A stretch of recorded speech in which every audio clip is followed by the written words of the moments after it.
പുറപ്പാട് 1-ാമത്തെ അധ്യായം 11 വായിക്കാം. അങ്ങനെ കഠിന വേലക്കാർ അവരെ പീഡിപ്പിക്കേണ്ടതിന് അവരുടെ മേൽ ഒഴിയ വിചാരകന്മാരെ ആക്കി. ഇവിടെ നോക്കിയാൽ അവരുടെ മേൽ ഭാരമിട്ടു. അതെന്തുവാ?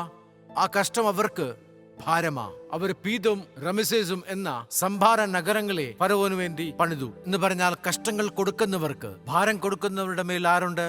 അധികാരി. എഫേസ്യർ 6-ാമത്തെ അധ്യായത്തിൽ പറയുന്നുണ്ട്, നമ്മുടെ പോരാട്ടം ജഡരക്തങ്ങളോട് അല്ല, വാഴ്ചകളും അധികാരികളോടുമാ. ഇവിടെ അധികാരികൾ അധികാരത്തോട് പ്രവർത്തിക്കാൻ വേണ്ടി ഇവിടെ ആരാ? തലമുറ, വിശ്വാസി, ദൈവത്തെ അനുസരിക്കുന്നവരാ. They are believers. They are called by God for a purpose. അബ്രഹാമിന്റെ സന്തതി.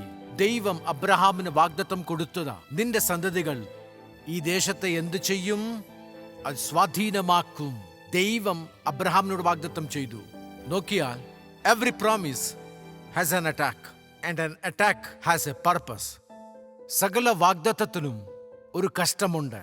ഈ വാഗ്ദത്തത്തിൽ ദൈവത്തിന്റെ സന്നിധിയിൽ നീ ആയിരിക്കുന്നില്ലെങ്കിൽ, ഒരു സമയത്തെ കഷ്ടങ്ങളുടെ മധ്യത്തിൽ നീ ദൈവത്തിന്റെ കൂടെ അല്ലെങ്കിൽ, കഷ്ടത കൂടുമ്പോൾ സാത്താൻ പറയും, ബൈബിൾ വായിക്കരുത്, പ്രാർത്ഥിക്കരുത്, സഭയിൽ പോകരുത്. അത് ദൈവം ചെയ്യത്തില്ല.